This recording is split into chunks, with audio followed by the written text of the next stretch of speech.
Good morning प्यारे बच्चों, मैं हूं आपकी एजुकेटर पूर्णिमा और हम करेंगे वर्कशीट नंबर 50। सब्जेक्ट है आपका भूगोल, यानी कि सामाजिक विज्ञान में आपका भूगोल हम पढ़ेंगे और आपकी क्लास है 9th। ठीक है, तो डेट है 5 नवंबर। समुंदर तटीय मैदान। तो एक बात ये देखिए, आप कई बार मैं वीडियोस को अनलिस्टेड रखती हूँ। अनलिस्टेड का मतलब है कि वो पब्लिक नहीं हुई है, आपको चैनल पर दिखाई नहीं देंगी, लेकिन जब मैं लिंक आपको शेयर कर देती हूँ तो आप उस लिंक से उन वीडियोस को देख सकते हो। तो आपकी वीडियो का जो फर्स्ट कमेंट होता है, एक बार उसको ज़रूर देख लिया करो, उसमें आपके लिए कोई ना कोई इंपॉर्टेंट इन्फॉर्मेशन होती है। ठीक है, प्लस डिस्क्रिप्शन में भी आपके लिए कोई ना कोई ऐसा लिंक दिया होता है जो उस वीडियो से रिलेटेड होता है। उसके ऊपर टाइटल भी लिखा होता है, अगर आपके काम का है तो एक बार ज़रूर देख लिया करो। ठीक है, तो क्योंकि कुछ बच्चों को पहले दिन करनी होती है, लेकिन मैं मॉर्निंग में ही सारी वीडियोस ओपन करती हूँ, लेकिन बन चुकी होती हैं शाम को, तो उनके लिए मैं लिंक दे देती हूँ। ठीक है, ओपन ना करने का भी एक रीज़न है, वो आपको जब लाइव आएंगे तब बताएंगे। तो चलो बच्चों, तटीय मैदानों की कुल लंबाई लगभग 61,000 किलोमीटर है, सॉरी 6100 किलोमीटर है। यह मैदान प्रायद्वीपीय पठार और सागरीय क्षेत्रों के बीच स्थित है। तो ये अगर मैं इस तरीके से यहाँ पर पढ़ूंगी, आपको बताऊंगी, तो आपको नहीं समझ में आएगा। हम मैप की मदद लेंगे और उससे सीखेंगे। ठीक है, तो ये हमारा हो गया मैप। तो यहाँ पे देखो, पहले तो मैं आपको थोड़ा सा बता देती हूँ। देखो, जैसे ये हमने क्या किया, ये हमारा पेनिनसुलर प्लेटू है, यहाँ पे हमारे क्या है, वेस्टर्न घाट है। ठीक है, अब आप कहोगे मैम वेस्टर्न घाट क्या होते हैं। ठीक है, जो पश्चिमी घाट हैं आपके, पश्चिमी घाट क्या होते हैं, छोटी छोटी घाट, एक तरह से थोड़ी थोड़ी पहाड़ियाँ होती हैं। ठीक है, अब ऐसा तो नहीं है कि पहाड़ियों से सीधा ही समुद्री क्षेत्र स्टार्ट हो गया। यहाँ पे अरेबियन सी है ना, अरेबियन सी है यहाँ पे, तो ऐसा तो है नहीं कि एकदम स्टार्ट हो गया। तो थोड़ा ढलान में आते आते यहाँ पे ना कुछ प्लेन एरिया भी है इसमें। ठीक है, तो यहाँ पे वेस्टर्न घाट और जो अरेबियन सी के बीच में जो ये प्लेन वाला एरिया है, ये वाला एरिया, ठीक है, इसको हम कोस्टल प्लेन बोलते हैं। ठीक है, समुद्री तट ये बोलते हैं, समुद्री तटीय प्लेन्स बोलते हैं। ठीक है, क्या है आपका, ये देखिए यहाँ पे क्या बोलते हैं, समुद्री तटीय मैदान। ठीक है, समुद्री तटीय मैदान बोलते हैं। अब यहाँ पर आप मैप में ध्यान से समझने की कोशिश करेंगे। ये देखो, यहाँ तक मान लो हमारे वेस्टर्न घाट थे। ठीक है, इधर ये वाला क्या है, अरेबियन सी है। और यहाँ पे अगर आप देखेंगे ना, ध्यान से जरा मैप को थोड़ा ध्यान से देखना, ये जो ब्लैक लाइन के बाद है, ये देखिए यहाँ से, ये तो क्या है, यहाँ से ये जो मैं रेड में करती जा रही हूँ, रेड मार्क करती जा रही हूँ, ये आपके कोस्टल प्लेन्स है। ठीक है, और ये इधर देखो, ये वाले इधर, अब जो वेस्ट वाली साइड है, वेस्ट मतलब पश्चिम वाली साइड है, ये पश्चिम वाली साइड है, तो ये पश्चिमी मैदान हो गए। ठीक है, और जो आपके ये वाले, ठीक है, ये वाले जो है, ठीक है, ये हमारे कौन से हो गए, पूर्वी मैदान हो गए, पूर्वी मैदान हो गए। ठीक है, अच्छा बच्चा, अब आपको क्या करना है, हमने क्या किया, अब इन मैदानों को भी ना हमने ऐसे पार्ट्स में डिवाइड कर लिया। जैसे यहाँ से यहाँ तक ये हो गया कोंकण कोस्ट, ठीक है, फिर कन्नड़ कोस्ट हो गया, फिर मालाबार कोस्ट हो गया। ये आपको मार्क भी करना है। 5th क्वेश्चन नंबर 5 जो है ना आपका मैप का ही है। सेम, ये तो हमारा पश्चिमी मैदान को हमने डिवाइड कर दिया। यहाँ पर जब अब आते हैं पूर्वी मैदान में, पूर्वी मैदान जो है उसको भी हम क्या करते हैं, जो ऊपर वाला पार्ट है, ये ऊपर वाला पार्ट, ये ऊपर वाला पार्ट है, ये नॉर्दर्न सरकारास है, इनको नॉर्दर्न सरकारास बोलते हैं।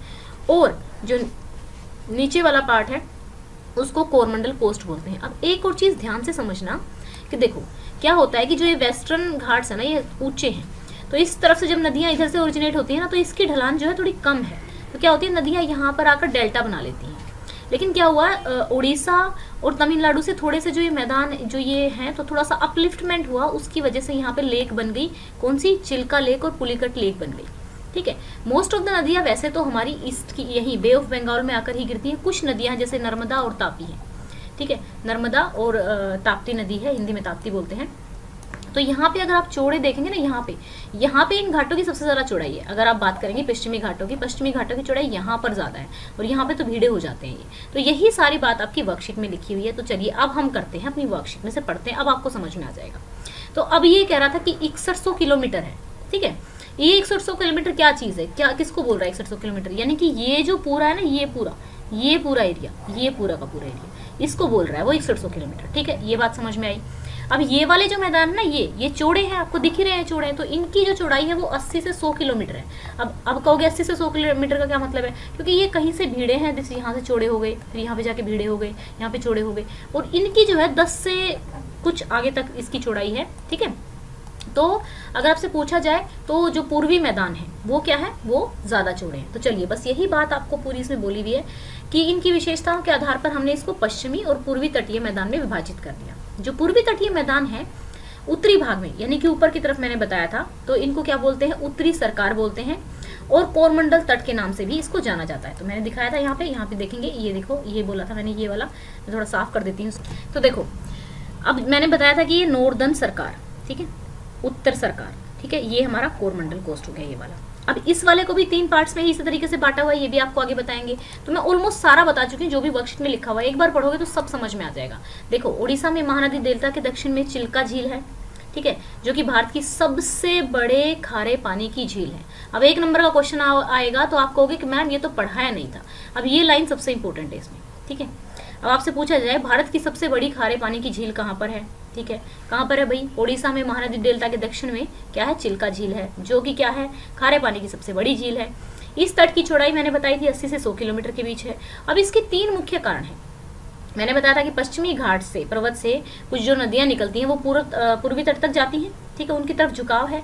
अब इससे वृत्त क्षेत्र में मलबे का निष्पेक्ष हुआ है, यानी कि यहाँ से जो है मलबा बह बहकर कहाँ पर चला गया, डेल्टाई मैदानों का निर्माण कर दिया इसने, इसलिए वो चौड़े भी हैं।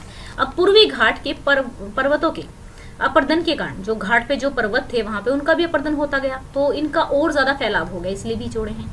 कई जो भूभार्विक जो प्रमाण है वो ये कहते हैं कि तमिलनाडु और उड़ीसा का जो क्षेत्र था ना वो थोड़ा सा ऊपर हो गया, उत्थान हो गया, उसका ऊपरी तरफ हो गया। तो इस उत्थान प्रक्रिया के कारण चिल्का और पुलिकट झील बन गई। अब देखो कहोगे कि मैम झील ऐसे कैसे बन गई।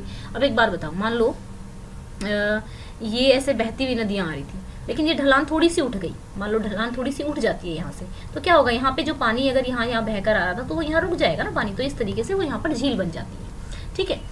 अब बात करते हैं पश्चिमी तटीय मैदान की। एक तो ये भीड़े हैं, ठीक है, और कहाँ पे स्थित है, पश्चिमी घाट और अरब सागर के बीच में स्थित है, ये मैं बता चुकी हूँ। और संकरा मतलब कम चौड़े हैं। इसके 3 भाग हैं, कोंकण मुंबई से लेके गोवा, कन्नड़ मैदान और मालाबार तट, ठीक है। और ये सबसे ज्यादा चौड़ा कहाँ पे, गुजरात में नर्मदा और तापी के मैदानी भागों में, ठीक है। इसके उल्टे गोवा और कर्नाटक का तटीय मैदान जो है, गोवा और कर्नाटक वाला जहाँ से गोवा और कर्नाटक में ये मैदान है, काफी पतला है। इसकी जो एवरेज चौड़ाई देखी जाए तो ये 10 से 15 मीटर के बीच है, और ज्यादातर जल प्रवाहों की जो मुहावने है वो निष्पेक्ष होता है। तो अब बात आती है, वैसे तो मैं सब कुछ आपको बता चुकी हूँ, आपको क्या करना है, पूर्वी ये आपके जो है ये डिफरेंस दिए हुए हैं, ठीक है, पूरा बता दिया मैंने। ये जो पूर्वी तटीय मैदान है, ठीक है, जो आपके ये देखो ये वाले ये हैं, इस वाली साइड वाले, और ये वाले ये हैं, ठीक है ना, क्योंकि ये पूर्व में है, ठीक है, और ये पश्चिम में है, क्योंकि हम ऐसे करते हैं ना, ये आपका उत्तर दक्षिण, ठीक है, और ये पूर्व इधर होता है और ये पश्चिम इधर होता है, ठीक है ना। तो अगर मैप में थोड़ा सा रफली मैप, अभी तक तो आप लोगों को आदत हो गई होगी मेरे मैप की, मतलब मैं ऐसा सही मैप बनाती हूँ कुछ, तो इस तरीके से ये पश्चिम में है पूर्वी तटीय मैदान, ठीक है, डेल्टा बनाते हैं, ये ज्वार नदमुख है, इसके अधिकांश भाग निष्पेक्ष से बना होता है, इसका अपर्दन से बना है, ठीक है, क्योंकि जो और ये चिकनी मिट्टी के कारण चावल अधिक होता है, मतलब इस वाली साइड में चावल अधिक होता है, और इसमें नारियल रबड़ वगैरह अधिक पैदा होते हैं। यहाँ शीतकालीन और ग्रीष्मकालीन, यहाँ पे देखो ये बहुत इंपॉर्टेंट पॉइंट है, ये वाला लिखना मत भूलना, यहाँ पे दोनों ही मौसम में बारिश होती है, ठीक है, यहाँ पे केवल ग्रीष्मकाल मानसून में बारिश होती है। ये अधिकतर पतन कृत्रिम है, अधिकतर पतन प्राकृतिक है, तो ये सारा का सारा आप लिख लेंगे, ठीक है, बाकी मैंने बता दिया है सारा का सारा। तो बच्चा देखो अभी चलो क्वेश्चंस कर लेते हैं।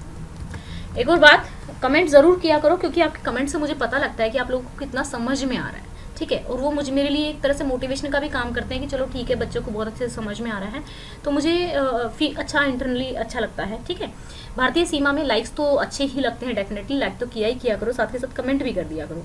भारतीय सीमा में आने वाले समुद्र तटीय मैदान के नाम बताइए। भारतीय सीमा में आने वाले समुद्री तटीय मैदानों के नाम है पश्चिमी तटीय मैदान और पूर्वी तटीय मैदान। आसान सा है, 2 ही वर्ड याद करना, एक पश्चिमी और एक पूर्वी, ठीक है ना, बाकी तो सारा का सारा ऊपर दिया ही हुआ है, 2 वर्ड याद करने थे आपको इसमें, तो आप अब थोड़ा थोड़ा याद भी करते चलो बेटा, क्योंकि ये भी आपका फिर 10th में भी दोबारा आएगा। पूर्वी तटीय मैदानों पर अधिकतर पतन कृत्रिम क्यों है? कृत्रिम मतलब कि जो पोर्ट है ना, जो पूर्वी तट पे हैं वो आर्टिफिशियल है, मतलब हमारे द्वारा बनाए गए हैं, नेचुरल नहीं है। तो पूर्वी तटीय मैदानों का जो निर्माण है, नदियों के मतलब नदियां जो बहा कर लेकर आई मिट्टी वगैरह उससे हुआ है ना। अधिकतर अवसादी निष्पेक्षों के कारण पूर्वी तटीय मैदान प्राकृतिक प्राकृतिक पतनों के विकास के लिए अधिक अनुकूल नहीं है, ठीक है। इसीलिए यह अधिकतर पतन यहाँ पर जो भी अधिकतर जो पतन है, जो पोर्ट है, वो कृत्रिम है, ठीक है ना। अब यहाँ पर बात करेंगे पश्चिमी तटीय मैदानों पर नदी का प्रवाह तेज क्यों है? क्योंकि भाई ढलान ज़्यादा है। पश्चिमी तटीय मैदानों का ढाल अधिक तीव्र है, ज़्यादा है, जिसकी वजह से पश्चिमी तटीय मैदानों पर नदियों का प्रवाह तेज है, ठीक है ना। आपको ये क्वेश्चन नंबर 4 पूरा का पूरा यहाँ से लिखना है। कोई भी 5 पॉइंट आप यहाँ से उठा लेना और वो लिख देना, ठीक है। 4th क्वेश्चन हो गया। 5th क्वेश्चन में भारत के राजनीतिक मानचित्र में पूर्व और पश्चिमी तटीय मैदानों को आपको दर्शाना है, जो कि मैं आपको दर्शा चुकी हूँ मैप में। तो आपको मैप लेना है, 1-2 रुपए का मैप आ जाएगा, उसमें इस तरीके से बनाना है, बना के दिखाना है, ठीक है। या फिर आप खुद ड्रॉ कर लेना, अगर खुद, क्योंकि आप लोगों की ड्राइंग काफ़ी अच्छी है, ड्रॉ करके यहाँ पे आप मार्क कर देना, ठीक है।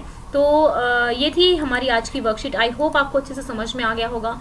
And thank you so much for the support and the love you are giving to me. इस वीडियो का हम टारगेट रख लेते हैं 1000 लाइक्स का। स्टूडेंट्स, अगर आपको नोटिफिकेशन नहीं मिल रहे तो प्लीज़ अपनी जो बेल बटन है उसको चेक कर लीजिए कि उसके ऊपर ये 2 जो ये बने हुए सींग, ये बने हुए हैं कि नहीं बने हुए हैं। अगर ये बने होंगे तो आपके पास नोटिफिकेशन पहुंच जाएगा। और आप लोगों को मुझे सपोर्ट कैसे करना है, इन वीडियोस को ज़्यादा से ज़्यादा शेयर करके, चैनल को सब्सक्राइब करके। Thank you, have a nice day, may God bless you.